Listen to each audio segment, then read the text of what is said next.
intelligent black people. And today we're here to talk about LeBron James, King James. LeBron has just passed yet another amazing milestone. Tom Brady is the GOAT to some people. Michael Jordan's the GOAT to other people. Maybe some people it's Wilt Chamberlain. Some people it's Russell, Bill Russell. Right, Bill Russell. Thank you. But LeBron is it seems he's the GOAT when it comes to mixing business with sports. Right up there with Jordan anyway, and a few others. And so LeBron just passed $1 billion in career earnings, according to a lot of national publications. And to break this down, I got a chance to talk to my good friend, Jeff Lightsy Jr. from Ball Sports. What's going on, Jeff? How you doing today, man? Pretty good. How about yourself, Dr. Boys? Doing very well, man. Doing very well. So tell me what's going on with LeBron James. So with LeBron, like you said, he's passed the $1 billion mark for career earnings, and he's in a rare air, right? Like he's done something that really hasn't been done in team sports history. What I mean by that is that, yes, there are guys like you mentioned, Michael Jordan, and even the Junior Bridgemans and the Magic Johnsons of the world who have passed, like who've made a bunch of money, right? Like a whole bunch of money, but most of their money came after they were done playing basketball. Like I said, Junior Bridgman might be the second most wealthiest former NBA player a lot of people don't even know about, but he made all of his money, investing in Wendy's as a startup company, and now obviously we know Wendy's is a national brand. Michael Jordan made all of his money from his shoe deal. That most of that was accumulated after he was done playing basketball. Magic Johnson had all the different businesses and the Magic Johnson theaters and all of that stuff, so he made hundreds of millions of dollars after, once again, he was done playing basketball. But there's only a rare few amount of people in sports history who made over $1 billion in earnings while currently being active. You got Tiger Woods, Floyd Mayweather, and now you got LeBron James. But the biggest difference between the Tiger Woods and the Floyd Mayweathers is the fact that they played individual sports, right? Like it was them versus everybody else. It was Floyd against his opponent. It was Tiger Woods against the guys on the PGA Tour. And so there was no shared spotlight. But when you're LeBron James, you play a game of basketball that ultimately depends on your teammates. Right? Like you can't, as we've known, LeBron James can't win every game because it's dependent on other guys. And so to be able to elevate yourself to the point to where you can make that much money in a team sport is just unfathomable, right? Like it's almost, it had never been done. I mean, think about it. Michael Jordan's the biggest star of stars and he didn't do it, right? Now, granted, it was a different era and it was a different thing in different times, but at the same time, LeBron's the only team sport player in American team sports. The international soccer stars are different. The Ronaldos and the Messis, they're in a different playing field. They're a global game. But basketball's kind of global, but it's mainly here in North America. So that's why what he's done is so rare. And what's made it even more special is that less than half of the earnings come from the NBA. About 30% of the earnings of his $1 billion empire actually comes from the NBA. So about 300 million, which is a large number, right? Like it's a huge number, comes from the NBA. But 700 million of this, if we just use 1 billion as a round number, 700 million of the $1 billion actually comes from his investments outside of basketball. That's what makes it so so remarkable, so relevant. I think when I did the story, I said LeBron James makes $1 billion from investing, not basketball. So think about it, his investments, his endorsements, and what he's been able to do with his basketball salary and essentially flip it, a couple times is what's so amazing about this. And it's just, like I said, he's the first to ever do it in team sports history. And now, and obviously most of that money came from outside of the actual basketball court. It's crazy. Wow. So let's do a slow clap for LeBron James. Let's do a digital round of applause. Very good, King James. Very good. LeBron is such an awesome athlete in my mind, because when you see guys like LeBron James, maybe Michael Jordan, the old Tiger Woods, the pre-2009 Tiger Woods, before that white lady drove him crazy, and even a Tom Brady, if you want to throw a white guy in there. You all almost so impressed and just amazed by not just their athletic ability, but what's going on up here, the focus. I mean, a lot of people don't understand just how much pressure is on these guys. Just getting to the NBA is really, really hard. I mean, we've seen people dedicate their whole life to try to make it to the NBA and can't even get on the bench. Absolutely. Right? Can't barely make it in the G League. Right? You get to the G League. Is it the G League? Is that what it is? Yes, the G League. Yeah. Yeah, you get to the G League, and there are guys there who can do amazing things in the G League. They're not even good enough to get on the bench in the main league. I mean, it's crazy. And then for him to rise, and again, this happened at an early age. Yeah. LeBron had composure at an early age. He was 16. And I was like, this kid's mind is so centered. You know, Tiger had that too, actually, with his father. I don't know what he just, I guess, had some little issues on the side, but there's something there, right? There's something to be said about that mental toughness. Or again, you flip over to football. You look at what Brady just did at 43 years old.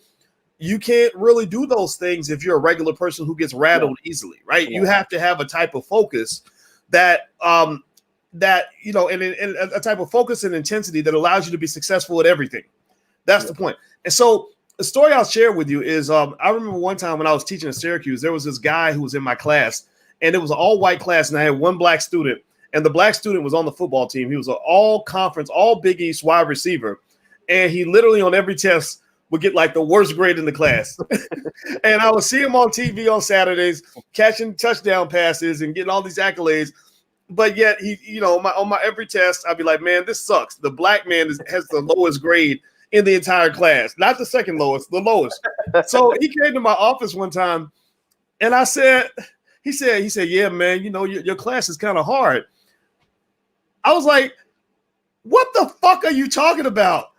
I said, what you do is hard. I said, you go out every weekend and you play in front of millions of people on TV, 80,000 people in the stands, a million watching on TV, and you're playing against some of the best athletes in the country, and you dominate the best athletes in the country every single week on national TV, and you play football and you memorize playbooks that are this thick, right? I said, do you know why I couldn't play middle school football? The reason I almost got kicked off my sixth grade team. He said, why? I said, because I couldn't pay attention long enough to learn the plays. So, because my coach put me in the game, and he said, and I was the running back. I was the backup running back because I was pretty fast. And he said, all right, everybody run a 44 blast. And so the quarterback said, I was like, shit, what's a 44 blast? The quarterback said, hey, everybody went right. I ran to the left. like I literally could not learn the plays. Maybe I could have learned it if I concentrated. But my point is to say, and I said to him, I don't understand how you can be a genius on the field and become an idiot in my class. That doesn't make sense to me. I don't understand how you can be great at one thing and terrible at another. I believe that if you put 1/10 of the effort into this that you put into football, you could actually get the highest grade in the class. And whatever I said must have made a difference, because literally on the next test, he made an 89. I was very proud of him. And the point of that whole conversation was, you know, that what I admire about a Michael Jordan or LeBron James and some of the other guys that are doing it too, Shaquille O'Neal, a lot of them are doing this now, is that they understand that the greatness of the black male is not just something that should be confined to a basketball court or a football field. You know, the same competitive drive that led Michael Jordan to dominate the greatest athletes on the planet. I mean, he was the alpha among alphas. Like he would play in, you know, there were stories about how he would train for the Olympics with the other Olympians, Larry Bird and Magic Johnson, and dominate the other Olympians, right? That same drive and determination it takes to do things like that is exactly what you need to be successful in everything that you do. And I know this well because I was an athlete. I did a little bit better at things like track and stuff like that. And I was captain of my track team. And it was through sports I learned hard work and dedication and focus and intensity and bouncing back from your setbacks, you know, learn how to turn a loss into a lesson. All these things you learn in sports, that's exactly what you need to compete in the game of life. So what these guys, what LeBron is doing in his life is really impressive to me, because this is the beginning for him. This is not, you know, he's gonna do so many great things in his life. I predict that him playing basketball will be like an afterthought. It'll be like how people kind of remember that Ronald Reagan was an actor before he became president of the United States. I think he's going to be that great. What are your thoughts on LeBron and just any of that, Jeff? No, that's absolutely right, because you got to think. I mentioned Jordan and Magic and Junior, and you even talked about Shaq and all this stuff. Like I said, they made a bunch of money once they were done playing basketball, because at the end of the day, yeah, we'll remember LeBron James as a basketball player because he's that great. Like he did that many things. But when it comes to when we look up in 10 or 20 years and he's worth 2 or 3 billion or 4 or 5 billion dollars, that's not going to be from playing basketball. It's going to be from everything he's done after playing basketball, right? Like the fact that Michael Jordan's worth over $1 billion, he didn't make a quarter of that, a penny of that playing basketball, right? Like Michael Jordan might have earned $100 million playing basketball, maybe. And he got most of that in his last 2 years with the Bulls, right? He got about 60 million, 70 million his last couple of years with the Bulls, but the man's worth like probably closer to $2 billion now. So think about it, 60 million to 2 billion. That's because your energy and the way, like you said, the way that you're able to dominate the basketball court, now you're just dominating the boardroom. Now you're just dominating the stock market. Now you're just dominating like your business ventures, right? Like that, like basketball, honestly, for those men, Magic and Jordan in particular, honestly took them away from money, right? Like when it comes to just accumulating wealth, because when you think about it, they made all of their money once they were done playing basketball. Magic Johnson is probably worth like $600, $700 million right now. And his best contract, like the big contract he signed, was for 25 years, $25 million with the Lakers. The Lakers wanted to make him a Laker for life. So they signed him to a 25-year contract, but it was only worth $25 million. So how in the hell do you flip 25? And he didn't play the full 25 years, obviously. So how do you flip $25 million, let's say, to $700 million?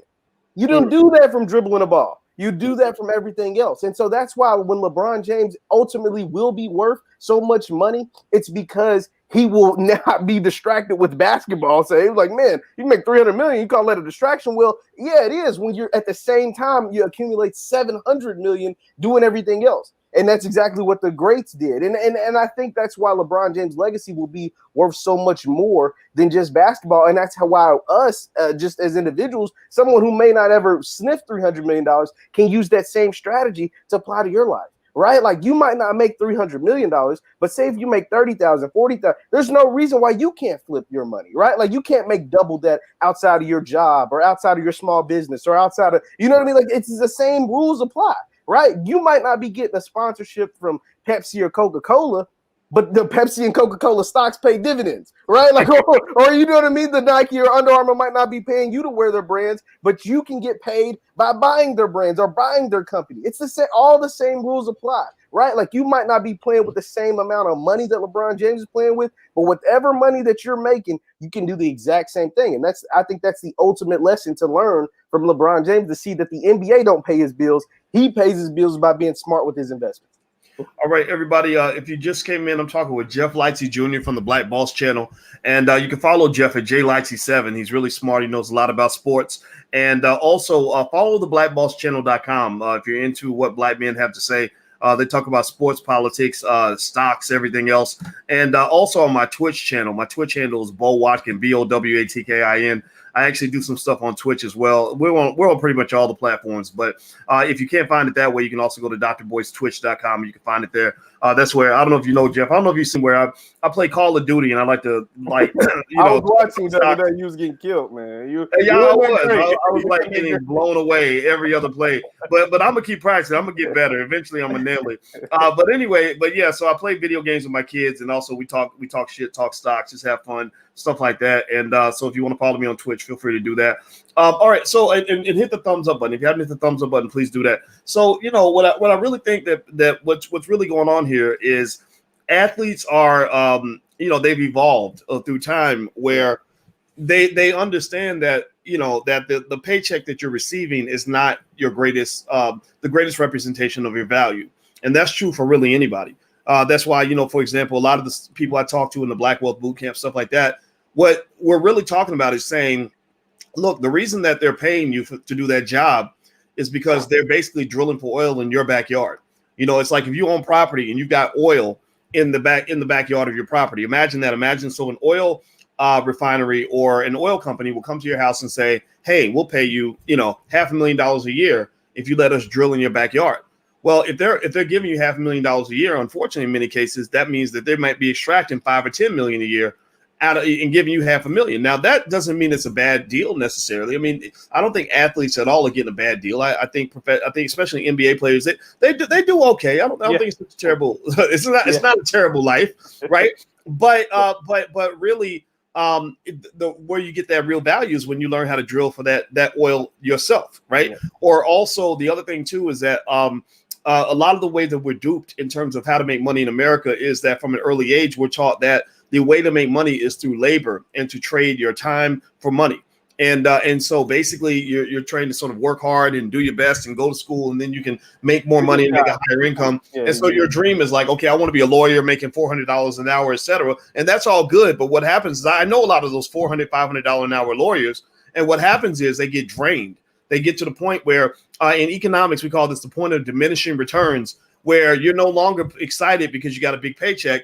You're exhausted because you're working 80 hours a week. Your quality of life sucks because you can't spend time with your wife, can't spend time with your kids. Your kids hate your guts because you're working all the time. And you're like, but I went out and I got all this for you. And they're like, F you. Like, we didn't want money. We wanted your time, right? But you're like, but I ain't got no time. Exactly, right?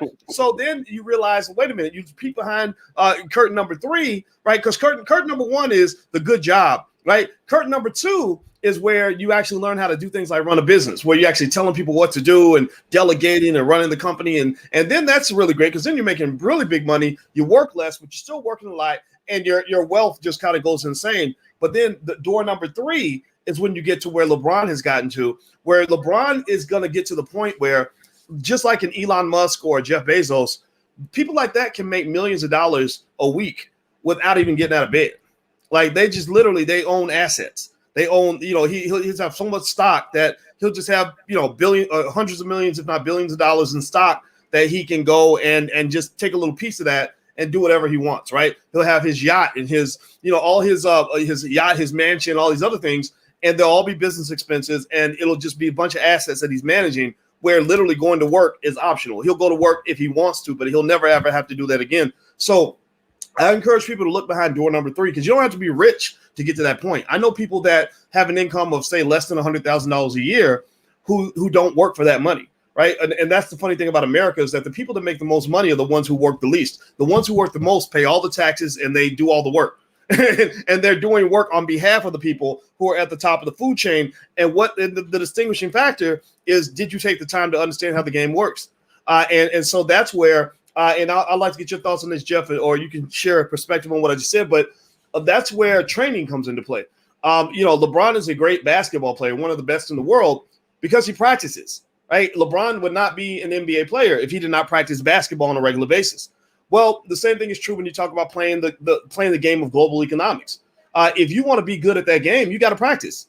And the average millionaire spends 20 to 30 hours a month studying wealth, studying money, studying investing, studying real estate, studying business, just studying how to make money, right? And the average person only spends about 2 hours a month. So if somebody else, if you're sitting down and you're trying to do a deal with someone who's much more trained than you, who's practiced much more than you, then you're probably going to get the short end of that deal.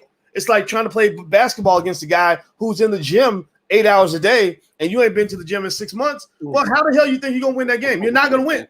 So what are your thoughts, Jeff? Give me some thoughts on that. No, it's absolutely right. And there's so many different avenues that you can get to that point, right? Like, so LeBron, coming to the NBA straight out of high school may not have thought about that, but he had a guy on his team that was willing to do that. And his name was Maverick Carter. I don't know if you guys know the story of Maverick Carter, but Maverick Carter is LeBron James' number 1 go-to guy, business partner, right? Like Maverick Carter is probably worth between $50 and $60 million and has never dribbled a basketball in the NBA a day in his life, right? Like Maverick Carter is probably around 6 foot or 6 foot something, right? Like not an NBA height, right? But Maverick Carter is like a genius, right? Like he is a deal maker is what they call him. And so he is the one that puts in those hours and hours with LeBron and right by his side, and is the one who helps him facilitate and orchestrate those deals. And that's why Maverick Carter is worth probably about $60 million and never touched a basketball a day in his life as far as on the NBA level. And so that's what, like I said, there's ways to get to that point. You don't have to know everything, but the information is out there. There's things like the Black business schools and Dr. Boyce and different avenues that you can take to get you to that point. And that's what it took for LeBron. It took for him to get a guy like Maverick Carter on his team, teach him about the business of different venues, whether it's Nike, Blaze Pizza, investing in startup companies, investing in the stock market, doing these different type of investments. And that way it pays him. Right. That's why you're able to double your NBA salary in the market during the same time span. That's why you're able to make, 30% of your income of your net or your earnings is only from your job, right? Only 30%. The other 70% is made from your assets, endorsements, or investments, right? So that's why you're able to do that when you have a good business strategy, you have good business people around you, and you're able to take that mindset, the way that you dominate the court, you're able to dominate the boardroom. And it's the exact same strategy. And that's why it's beautiful to see, because it's so applicable to everyone. It's not, they don't have to just end with LeBron James. It's literally applicable to every single person that makes 20, 30, 40,000 a year, whatever. You can double that with investments. It's that simple. Right on. Right on. Yeah. That's really the key, everybody. It's ownership. You got to own things, own stuff. Ownership needs to be part of our culture. Also, financial literacy needs to become part of our culture. Just knowing where the money's at, where the value is at, where the wealth is at. And so I congratulate LeBron James on surpassing $1 billion in earnings. I think that's really awesome. I'm not surprised in one bit.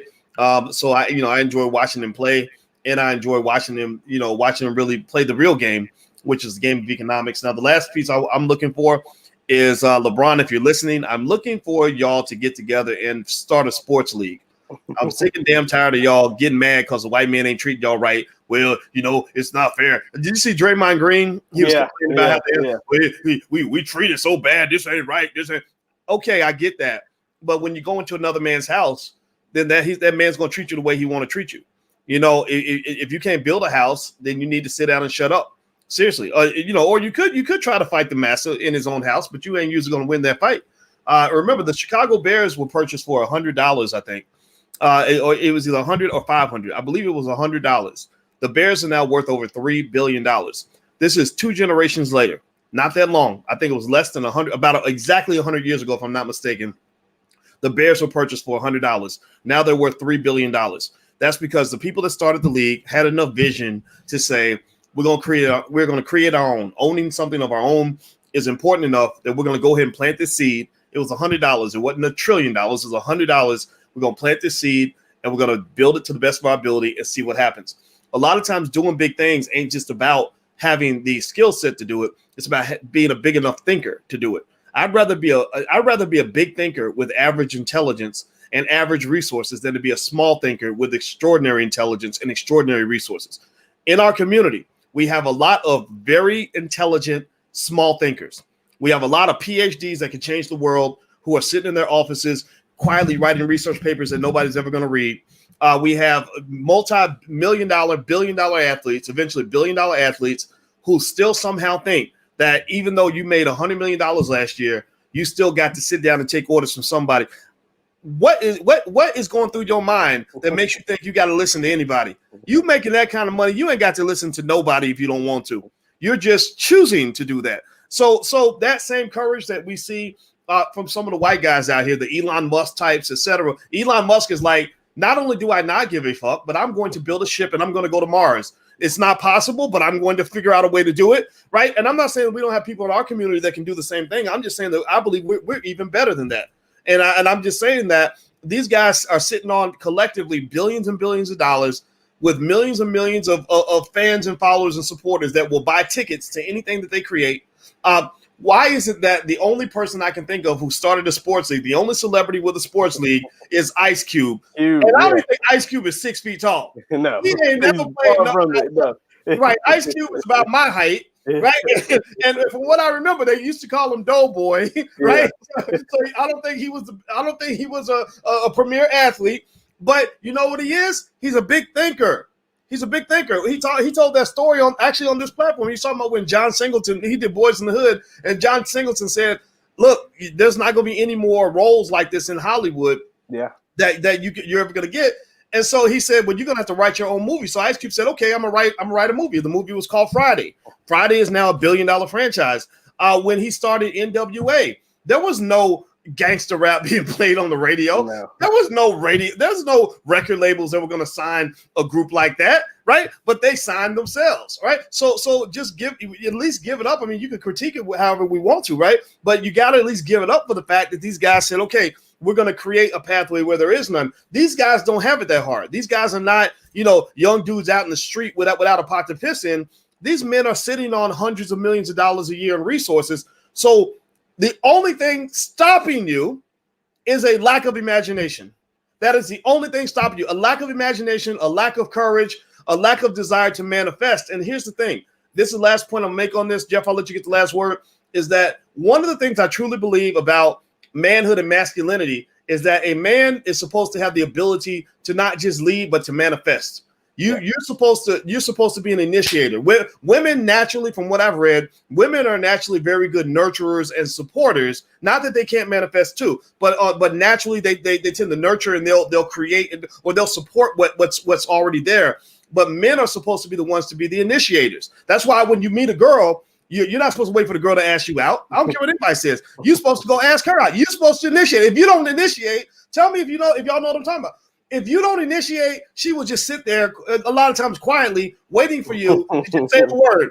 And some of y'all men are too scared to say the damn word because you don't have balls attached to your body. No, you're supposed to light the match, right? And she will follow your lead if you know where you're going. So I just want to see these guys, and I think that they're brilliant. I think that they're so extraordinary in what they do. I love the fact that they're growing and evolving and doing these great things.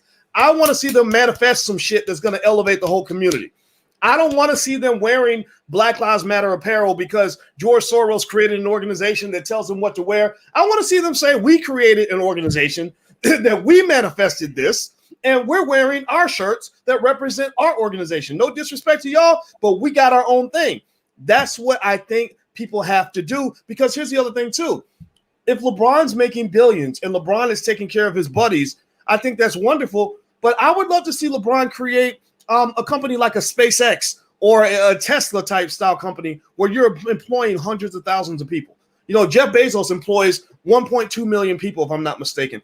I'd like to see something like that where you're doing something that's far bigger than just being like a guy that's doing well and hooking up your entourage. No disrespect to that. No disrespect to that at all. But I'm just telling you, there's another level to this shit. And I want those guys to really reach that level of true economic power, the ability to transform a community. There's no way you can be a rapper or an athlete who's rapping about and bragging about how you came from the hood and you're supposed to be a powerful man and your hood has not evolved in a significant way due to your existence. If your hood that you come from, if you Jay-Z, you came from the Marcy Projects, you've been rapping around Marcy Projects for 40 years, we all know that, and Marcy Projects is still a project and still has not elevated because of your success, that says that something is missing. That is my 2 cents. I'm done. Jeff, please give us the last word. No, so absolutely. So like how you said that the creating the leagues, and if that's what you want to do, it is totally possible. You talked about Ice Cube and the Big Three,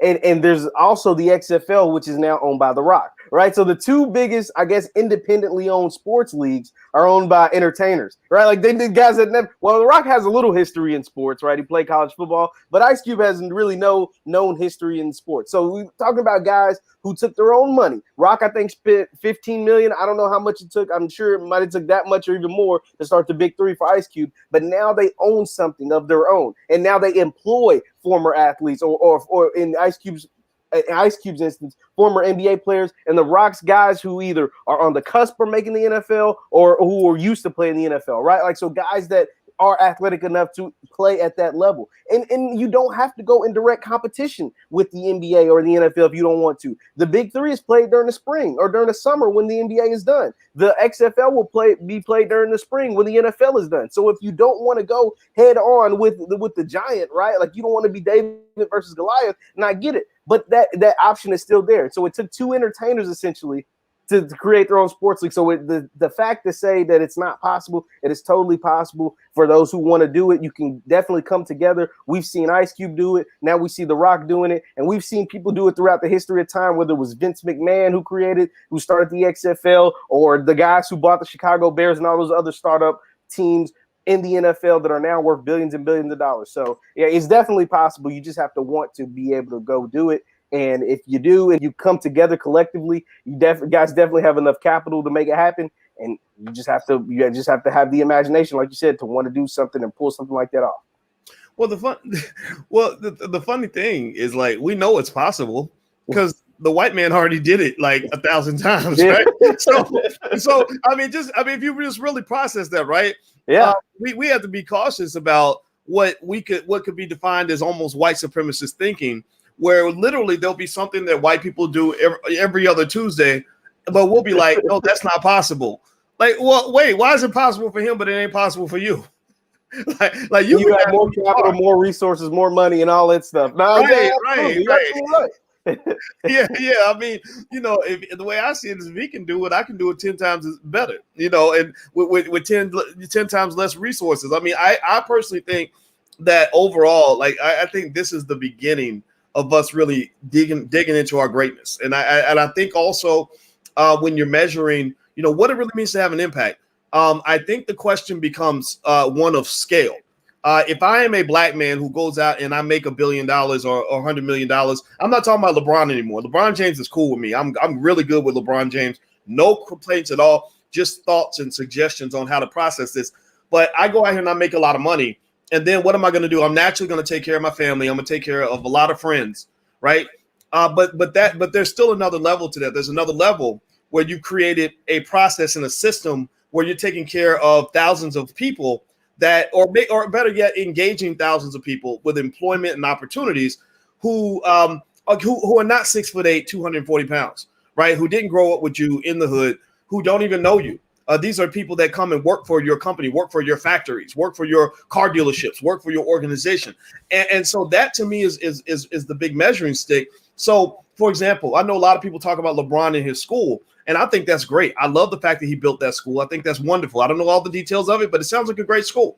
But one of the things you have to understand as black people, and this is very important, is that the white man in America didn't get his power by building one great school.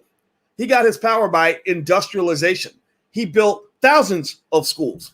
If you go across this campus, you won't find one big. If you go on college campuses, they're always, even schools you've never heard of, have these big, beautiful campuses with these big, beautiful buildings. Anybody know what I'm talking about? Tell me if you know what I'm talking about. These campuses are so gorgeous because I'm going to all these campuses with our 17-year-old. And here's what's fascinating. There are hundreds of these schools across the United States. The way they won World War II was they didn't build, the Germans could build one really good plane or maybe 20 really good planes. The Americans were building thousands of planes, right? They were building thousands of ships, thousands of tanks, millions of bullets, right? So they just outproduced, outmanufactured. So what I really think that we got to really process, and I think that I would love for, some of the NBA guys and whoever, if they really want to do something to transform the community, I encourage them to use a different measuring stick to say, okay, we know how to build one school, right? A lot of us could do that, but how do we build a school system? How do we build 200 schools that are just like the first one? You got the models out there, like Muhammad University of Islam, the Freedom Home Academy, LeBron School is pretty good. I don't know anything much about it, but I hear it's great. Take that blueprint and get $2 billion, $3 billion in funding from your corporate partners and literally mass produce those schools all throughout the United States so that you're educating thousands and thousands of kids. And that's where you go from the symbolic to the substantive.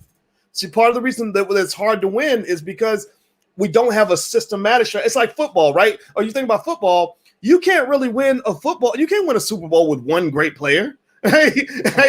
You need a system. You need a team. You need 22 guys that are going on and off, 11 offense, 11 defense, all your special teams, all your coaches, all your processes, your whole routine, your spring schedule. Like there's a whole corporation damn near that a football coach has to run to create a championship team. It has to be organized and structured, right? So our approach, our duel with white supremacy is one that is difficult because what you're going up against is you're going against one of the greatest, most impactful, industrialized superpowers in the history of this earth. Like really, the Industrial Revolution and what they were able to do, like Henry Ford was like, okay, let's just make millions of these little Model T cars, and then he makes billions of dollars from that, right? Like they're just good at making lots of the same thing over and over and over again. That's what we need to do. We need an army. You can't win a war with a super soldier. You win a war with an army with thousands and thousands of soldiers. That's my last point on this. I hope everybody gets my point. And I want to reiterate that I think LeBron James is awesome. And I'm very, very happy that he's making all this money. And in fact, actually, I don't know what you think about this, Jeff, but I always felt like, look, I ain't gonna lie. I felt like Michael Jordan was kind of a prick. And I feel like Kobe Bryant, as great as he was, I feel like he copied a little bit of that Jordan model. He's deceased, so I'm not going to say nothing negative about Kobe because I like the guy. I really do. But I felt like LeBron kind of took it in a different direction. Like even when you saw where he wanted to collaborate and he was like, He's like, why should I try to win a championship by myself? I can just go to Miami and actually collaborate instead of competing. And the Jordans and Barkleys were like, oh, that's a bunch of BS. You don't want to work. You don't collaborate. I wouldn't get together with Barkley and Jordan. Well, maybe if you did, it would have been easier to win. Yeah. Right? I like that collaborative energy that he has. I've always felt like LeBron was a great teammate, not just on the court, but off the court. That's why he's got all these homeboys around him that are doing extremely well, because he's doing well. Right. Yeah. That to me is personality. Like in sports, you can tell a guy's personality by how he plays. And LeBron, the first thing I noticed about him as a player was, besides his extreme intelligence and maturity for his age, was that he just seemed to have the ability to make everyone better. He could play a game, score 0 points, but he was there because he was controlling that whole game and getting all his teammates involved. So I like the guy. What do you think? No, he's a very smart dude. He's two of his guys I talked about, Maverick Carter, and then his other guy, Rich Paul. Two of his top business partner, Rich Paul's his agent, Maverick Carter's his main number one business guy. These guys didn't even go to college, right? Like these are guys that were homies of LeBron that rode LeBron's coattails for a while, and then now have branched off and they're multimillionaires on their own, right? Maverick, I think Rich Paul has signed the most $100 million contracts in the last few years in the NBA, and then Maverick Carter, like I said, is worth probably $60 million by himself, no college degree, right? Like these are what LeBron has been able to elevate. These men, if they've been able to elevate, now they're spreading their wings and doing things that they probably never thought of when they were back in the hood in Akron, right? These guys are from Akron, Ohio. They're not from like Chicago or Los Angeles or New York. No, these guys are from the hood of Akron, Ohio. They weren't very good at basketball besides LeBron, and have been able to make a $1 billion empire essentially. So he definitely is someone who is revolutionized. Then when I talk about revolutionizing, like I said, it's not just basketball,